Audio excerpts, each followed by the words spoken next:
आईने हिंदी के एक नए एपिसोड में आपका स्वागत है और इस वीडियो में हम बात करने वाले हैं एक ब्रेकिंग न्यूज़ के बारे में जो कि मिनिस्ट्री ऑफ डिफेंस से निकल के आ रही है। मिनिस्ट्री ऑफ डिफेंस ने आज एक स्टेटमेंट जारी करके बहुत बड़ी जानकारी सामने रखी है, जहां पर उनके द्वारा बताया गया है कि आज डिफेंस एक्विजिशन काउंसिल की एक मीटिंग जिसकी अध्यक्षता रक्षा मंत्री राजनाथ सिंह जी ने करी है, वहाँ पर 3 बड़े जो प्रपोजल्स हैं इनको अप्रूवल प्रदान किया गया है। डीएससी की मीटिंग में जो पहली एक्सेप्टेंस ऑफ नेसेसिटी प्रदान करी गई है वो 26 की संख्या में राफेल एम एयरक्राफ्ट, जिसको हम राफेल का मरीन वेरिएंट भी कहते हैं, इनके खरीद को लेकर के करी गई है। अगर हम रिपोर्ट की बात माने तो रिपोर्ट में साफ साफ ये कहा गया है कि 26 की संख्या में राफेल एम एयरक्राफ्ट के अतिरिक्त इनके जो एसोसिएटेड इक्विपमेंट्स हैं, वेपन्स हैं, सिमुलेटर हैं, स्पेयर्स हैं, डॉक्यूमेंटेशन है, क्रू ट्रेनिंग है, लॉजिस्टिक सपोर्ट है और भी कई चीज़ें हैं जिनको ध्यान में रख कर के ये जो डील है ये फाइनलाइज करी गई है और ये एक इंटर गवर्नमेंटल एग्रीमेंट होगा जो कि फ्रांस के साथ साइन किया जाएगा।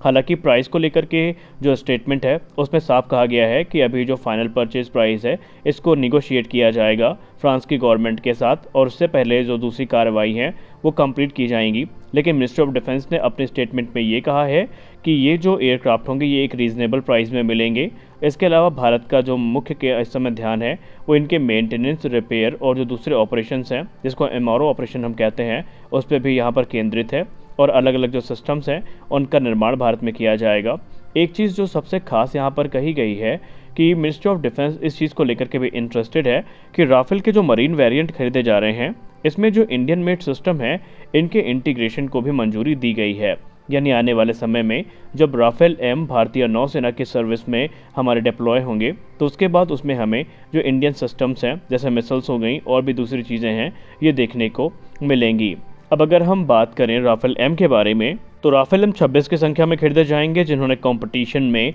जो F-18 सुपर हॉर्नेट हैं उनको अब ऑफिशियली हरा दिया है। यानी F-18 सुपर हॉर्नेट के जो चांसेस थे अब वो खत्म हो चुके हैं और भारतीय नौसेना के INS विक्रांत एयरक्राफ्ट कैरियर से हमें 26 की संख्या में राफेल एम ऑपरेट होते दिखाई पड़ेंगे। 26 में से 22 एयरक्राफ्ट सिंगल सीटर होंगे और 4 एयरक्राफ्ट ट्विन सीटर कॉन्फ़िगरेशन में, यानी जो 22 एयरक्राफ्ट हैं वो राफेल एम वेरिएंट होंगे और 4 एयरक्राफ्ट राफेल बी वेरिएंट होंगे जो कि भारत के नौसेना के लिए खरीदे गए हैं। रिपोर्ट्स में ये कहा जा रहा है कि इनमें से तकरीबन एक स्क्वाड्रन राफेल एम की, जिसमें तकरीबन 18 फाइटर जेट होते हैं, उन्हें INS विक्रांत से ऑपरेट किया जाएगा और बाकी जो 8 एयरक्राफ्ट हैं इनको रिजर्व रखा जाएगा गोवा में और ज़रूरत पड़ने पर इन्हें भी इस्तेमाल में लिया जाएगा। राफेल भारत के लिए इंपॉर्टेंट इसलिए भी हैं क्योंकि ये भारतीय नौसेना को इंडियन ओशन रीजन में एक अनमैच्ड कैपेबिलिटी ऑफर करेंगे, क्योंकि ये जो एयरक्राफ्ट हैं इनको बेसिकली AIM-39 एक्सोसेट जो कि एक एंटीशिप मिसाइल है जिसे अपने कैटेगरी की सबसे अच्छी एंटीशिप मिसाइल में गिना जाता है, उनसे ये इंटीग्रेट किए गए हैं। अगर हम एक्सोसेट की रेंज की बात करें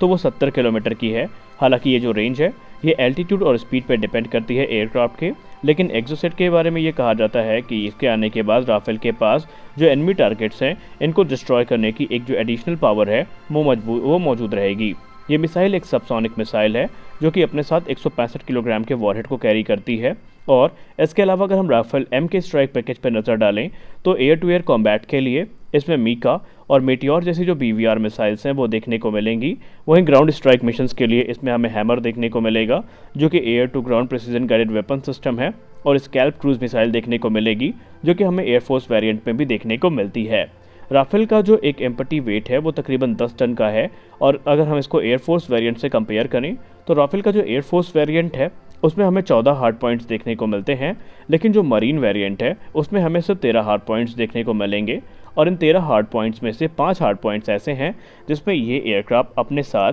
हैवी ऑर्डिनेंस जैसे कि ड्रॉप टैंक्स हो गए, बॉम्ब्स हो गए, इनको कैरी करने में सक्षम होगा और इसकी जो एक्सटर्नल लोड कैपेसिटी है वो तकरीबन 9 टन से ज़्यादा होने वाली है। राफेल एम के आने के बाद भारत के पास टोटल राफेल की जो संख्या है वो 62 हो जाएगी, क्योंकि ऑलरेडी हमारे पास 26 एयरक्राफ्ट हैं और ये जो 36 एयरक्राफ्ट ऑपरेशनल हैं और ये जो 26 आएंगे इनके पास संख्या पहुंच के 62 हो जाएगी। और इसके बाद जो आगे की कार्यवाही है वो इंडियन एयरफोर्स के दृष्टिकोण से होगी, क्योंकि इंडियन एयरफोर्स भी राफेल को लेकर के काफ़ी ज़्यादा इंटरेस्टेड है। लेकिन भारतीय नौसेना की बात करें तो भारतीय नौसेना शुरू से ही राफेल के पक्ष में थी, क्योंकि भारतीय नौसेना का ये कहना था कि वो ऐसे एयरक्राफ्ट की तलाश में हैं जो कि कॉमनैलिटी को शेयर करें, यानी कि ऐसे एयरक्राफ्ट जो कि इंडियन एयरफोर्स के साथ कॉमनैलिटी को शेयर करें ताकि जो लॉजिस्टिक ट्रेनिंग और दूसरे स्पेयर्स हैं इनकी दिक्कत उनको ना होने पाए। अगर हम दूसरे मीडिया रिपोर्ट्स की बात माने तो कहा तो ये भी जा रहा है कि आने वाले समय में ये जो राफेल एयरक्राफ्ट हैं इनको भारत की अस्त्र मार्क 1, अस्त्र मार्क 2 जैसी जो बियॉन्ड विजुअल रेंज मिसाइल हैं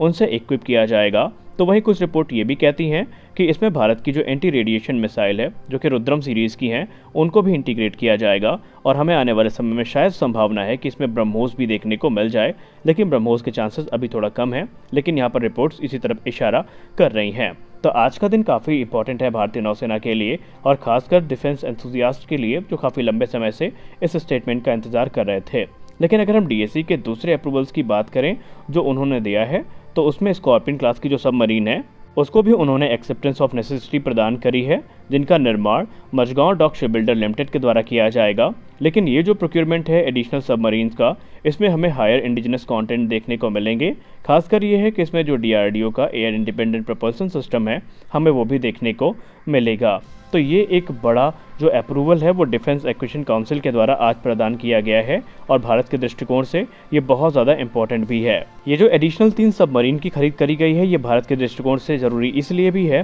क्योंकि अगर ये ना होती तो एमडीएल की जो लाइन है वो आइडल पड़ी है पिछले कुछ समय से, क्योंकि जब से आईएनएस वॉर्कशीयर को लॉन्च किया गया है तो एमडीएल की जो सबमरीन बिल्डिंग लाइन है वो लगातार आइडल पड़ी है और इस ऑर्डर के आने के बाद अगले तकरीबन 8 से 9 वर्षों तक एक बार फिर से वो लाइन बिजी हो जाएगी और तब तक कोई और बड़ा प्रोजेक्ट होगा जो एमडीएल को सौंपा जाएगा और इस प्रकार निरंतर जो सबमरीन निर्माण का कार्य है वो शुरू किया जाएगा। ये सबमरीन हमारे लिए इंपॉर्टेंट इसलिए भी है क्योंकि इसमें डीआरडीओ के द्वारा जो एयर इंडिपेंडेंट प्रपल्सन सिस्टम विकसित किया गया है वो इंस्टॉल किया जाएगा, जिससे कि इनकी जो अंडर वाटर ऑपरेट करने की कैपेबिलिटी है वो काफ़ी ज़्यादा एनहेंस हो जाएगी। तो ओवरऑल ये न्यूज़ काफ़ी अच्छी है। वहीं इसी बीच बड़ी खबर एक ये भी सामने आ रही है, हाल ही में एक ट्वीट हुआ है सैफरॉन की तरफ से, जहां पर सैफरॉन के जो सीईओ हैं इन्होंने प्रधानमंत्री श्री नरेंद्र मोदी जी के स्वागत में एक ट्वीट किया है और इस समय एक्सपर्ट संभावना ये व्यक्त कर रहे हैं कि प्रधानमंत्री श्री नरेंद्र मोदी जी के दौरे के दौरान जेट इंजन को लेकर के जो बातचीत है अब वो फाइनल हो सकती है, क्योंकि सैफरॉन काफ़ी एग्रेसिव वे में भारत को अप्रोच कर रहा है। हाल ही में डीआरडीओ चीफ ने सैफरॉन के इंजन फैसिलिटी का दौरा किया था, जहां पर सैफरॉन ने 100% टीओटी और इंटेलेक्चुअल प्रॉपर्टी राइट्स के साथ अपने जो इंजन है वो भारत को ऑफर किए थे। और इस समय अनुमान लगाया जा रहा है कि जब प्रधानमंत्री श्री नरेंद्र मोदी जी फ्रांस के दौरे पर होंगे तो ये जो डील है इसमें भी जो अंतिम कील है वो ठोक दी जाएगी और हमें एक उन्नत इंजन अपने एमका मार्क 2 फाइटर एयरक्राफ्ट के लिए मिलेगा। क्योंकि हम सब एक बात अच्छे से जानते हैं कि एमका मार्क 2 की जो एक्चुअल टाइम लाइन है वो हमारे जेट इंजन पे ही निर्धारित है। जब तक जेट इंजन नहीं मिलेंगे तब तक एमका की जो टाइम लाइन है या एमका मार्क 2 की जो टाइम लाइन है वो प्रभावित होती रहेगी। तो ये दिन काफ़ी बड़ा है और इस दिन का हम लोग काफ़ी लंबे समय से इंतज़ार भी कर रहे थे। अब देखना ये है कि इस डील को फाइनल कब किया जाता है, क्योंकि अभी ये अनाउंसमेंट हुई है तो जाहिर सी बात है अभी इसमें कुछ टाइम तो लग ही जाएगा। लेकिन चलिए, देर आए दुरुस्त है, अब जिस चीज़ का इंतज़ार था वो हो चुका है। तो आज के इस वीडियो में बस इतना ही। आपने वीडियो को अंत तक देखा, इसके लिए आप सभी का बहुत बहुत धन्यवाद। मिलते हैं अगले वीडियो में, तब तक के लिए जय हिंद।